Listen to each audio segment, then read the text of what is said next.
The passages were a pretty tight fit. They'd obviously been built for smaller hands and bellies.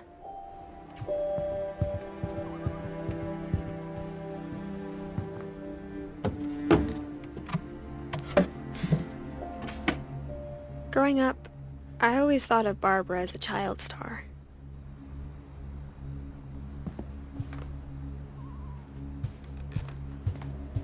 I never thought about how hard it must have been for her afterwards.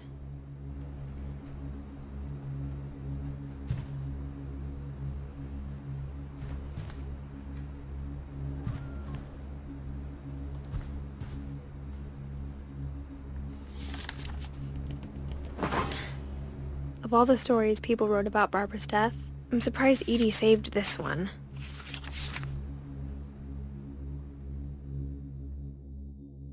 Old Jack here with another ghastly tale inspired by America's most unfortunate family. I'm calling it The Surprise Ending of Barbara Finch. As a child star, Barbara was famous for her scream. Now at 16, she was all washed up. A has-been. But in a lucky break, she'd been asked to perform her signature scream at a local convention for monster movie fans. It was just the boost her career needed.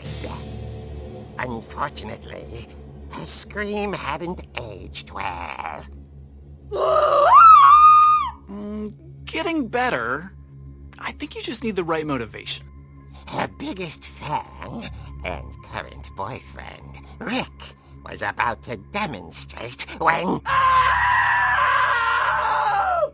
Now that was a great scream. It was Barbara's father, Sven.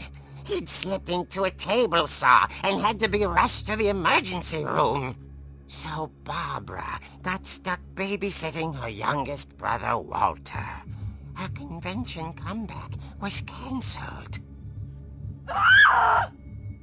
Okay, I'm hearing frustration, but I'm not hearing terror. What if I tried... A gang of hoodlums in Halloween masks have been terrorizing Orcas Island tonight. Police are urging residents to... That came from the basement. You're right! Also, I loved your delivery on that. Why is your basement door locked? Because my dad likes making puzzles and secret passages. There's a key hidden in the music box. The secret is to keep winding and winding until finally the key pops out. Thanks, babe. I'll be back in a sec. 20 minutes later, Rick hadn't returned. So Barbara went to look for him, right on cue. She reached for the music box. And as she wound the key, she listened for Rick, but the house was silent.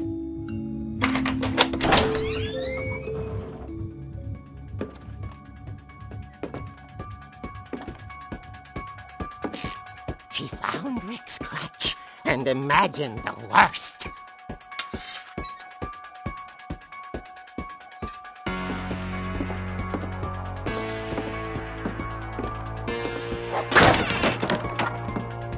The gang's leader is the infamous Hookman Killer, Dr. Carl Hamill, who impaled and then ate his family 10 years ago tonight.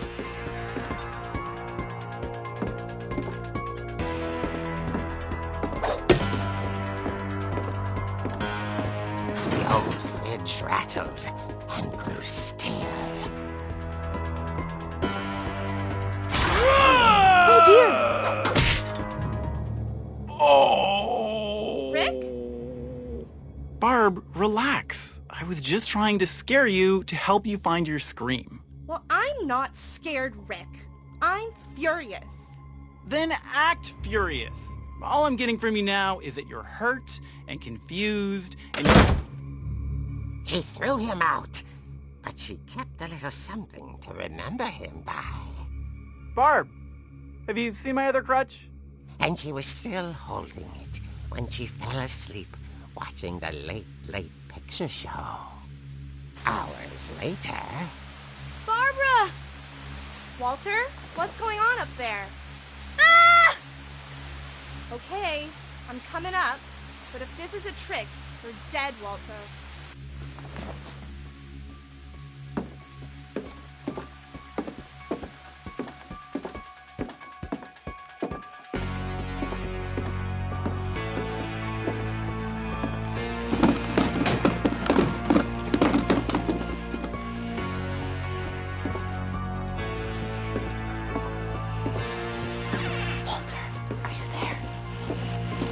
Walter had vanished, but his bedside radio was still on. Orcas Island police describe the man as 6 feet tall, with a steel hook for a hand. Residents are urged to lock all doors and windows and notify the police of any suspicious activity. Barbara turned, saw the hook man, and was speechless. He was quite smashing.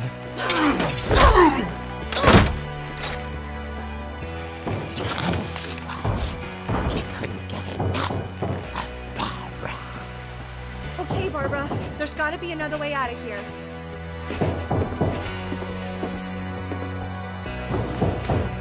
That night, she played her part beautifully.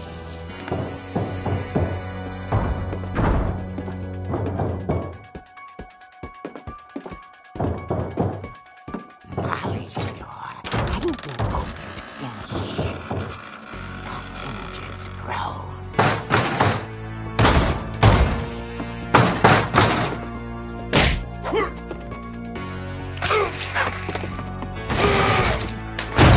He wasn't moving, but she sensed the story might not be over yet.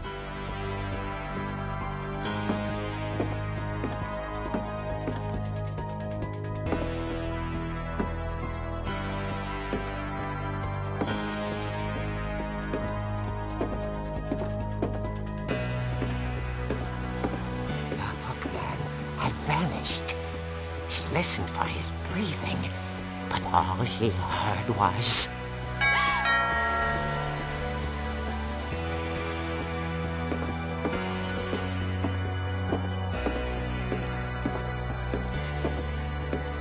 At the door, she heard whispering. It was coming from inside the house.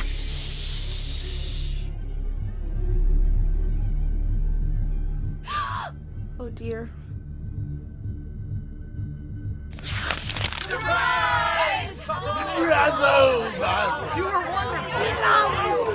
monsters had come to surprise her. For Barbara, it was a dream come true. Then she saw what kind of monsters they were, and she realized what was about to happen. She was going to be famous. And with her final breath, Barbara Finch gave the performance of her life.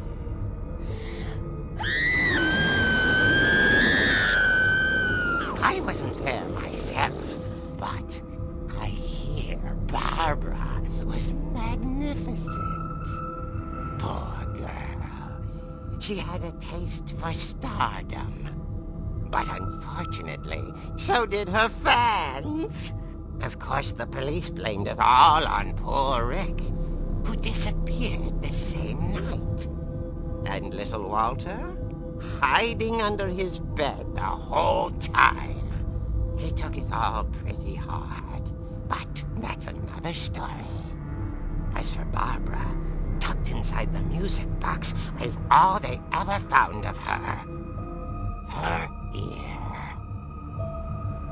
Now that's what I call a real eerie tale.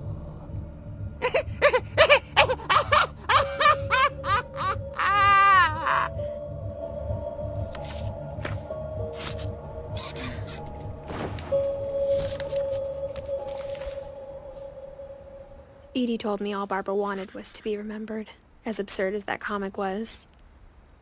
Maybe what Edie saw was a happy ending.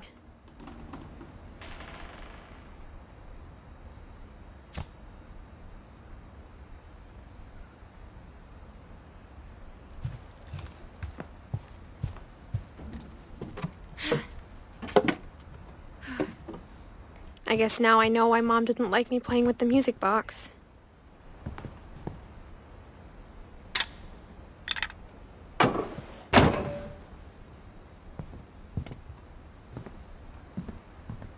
Whenever people ask me about my family, the first thing they always want to know about is Barbara.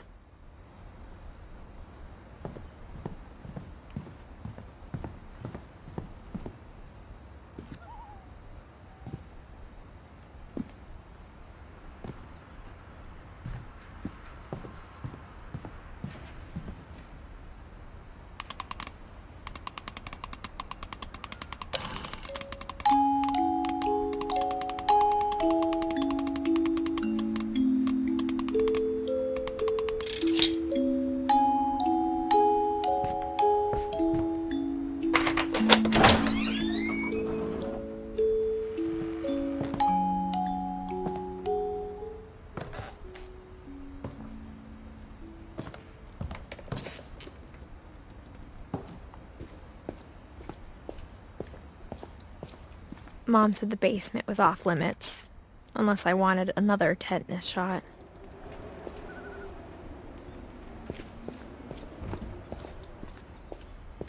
I saw Edie sneak down to the basement once, carrying packages.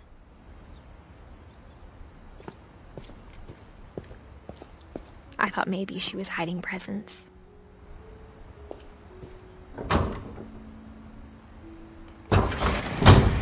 It turned out she was hiding a lot more than that.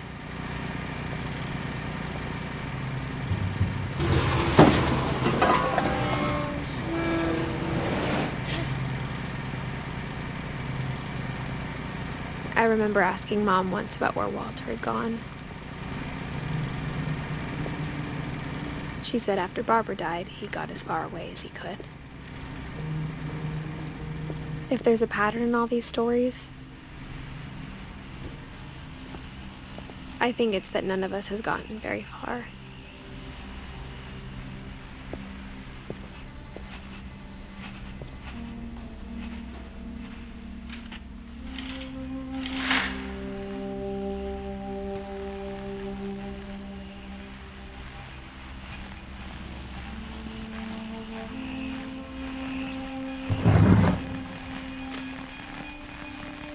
Goodbye, everyone. I can't believe I've been down here for 30 years. On that first day, after the shaking started, I didn't think I'd survive a week.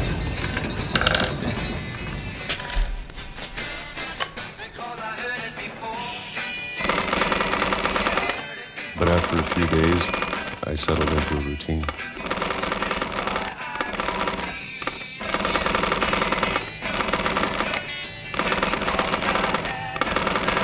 That's what kept me sane.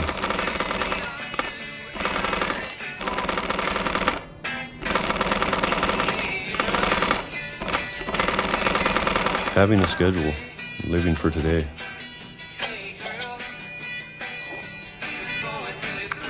I always expected to be dead tomorrow.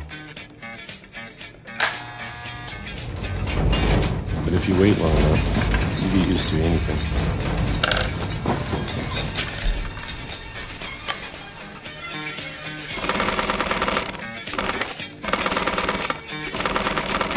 Even a monster on the other side of a door starts to feel normal.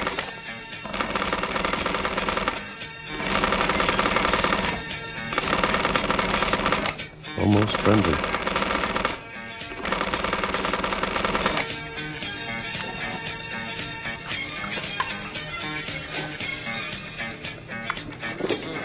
And then one day, everything just stopped. Whatever that thing was, it was gone. Maybe it got tired of waiting. Or maybe I just got tired of being afraid.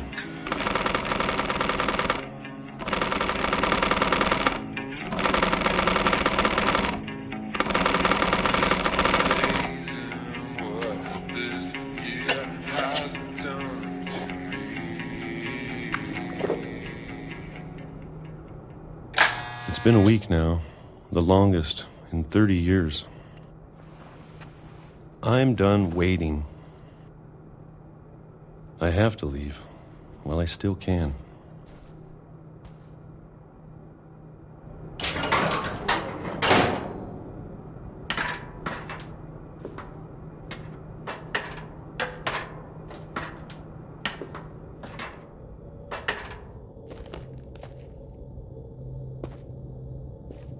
I know it's out there, somewhere. Whatever killed Barbara and Molly and Calvin. Maybe this is all a mistake. But I need to stop living the same day, even if it kills me.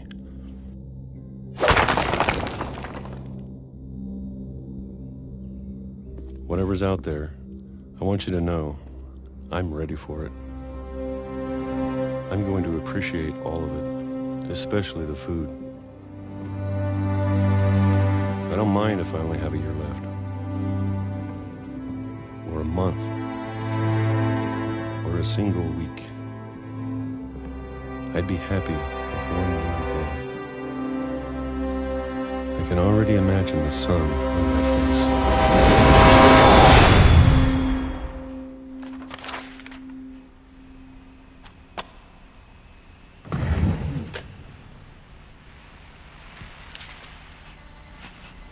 Walter died when I was 6. I can't believe my mom never told me he was down here.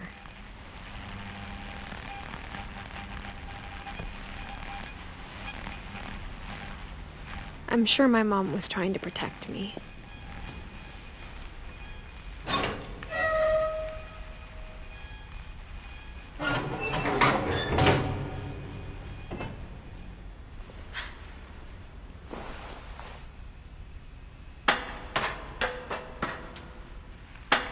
Maybe she was afraid I'd end up like Walter. But if she never told me about an uncle under the house, I can only imagine what else she was hiding.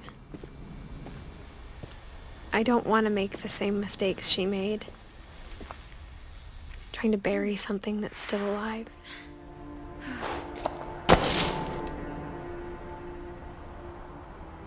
Now that there's only one of us left, or maybe 2, I thought it was time I heard the stories for myself and found out what happened to everyone else. But now I'm worried the stories themselves might be the problem. Maybe we believed so much in a family curse, we made it real.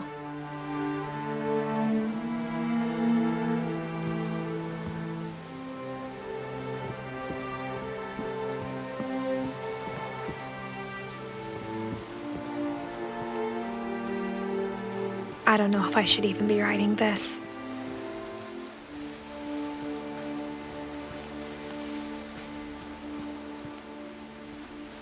Maybe it'd be better if all this just died with me.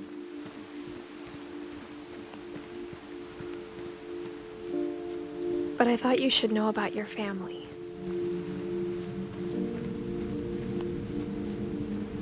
And the history you're a part of.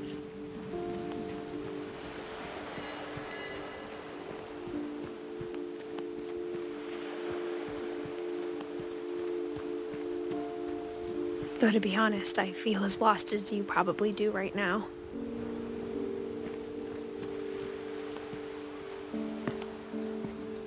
I think the people in these stories believed them, for what that's worth.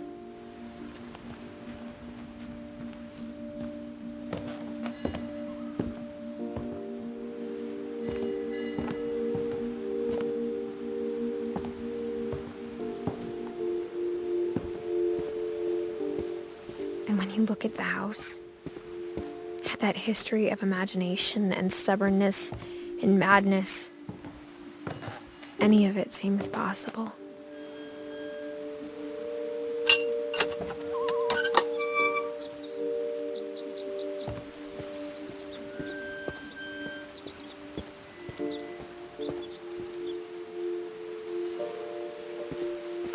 I think we've been surrounded by death for so long, we've just gotten used to it. What kind of family finishes building a cemetery before starting the house?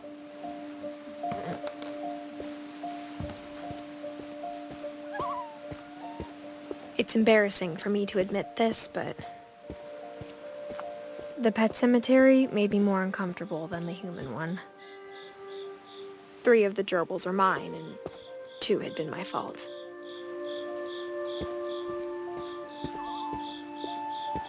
Sven built the house, but it was Edith who designed the cemetery.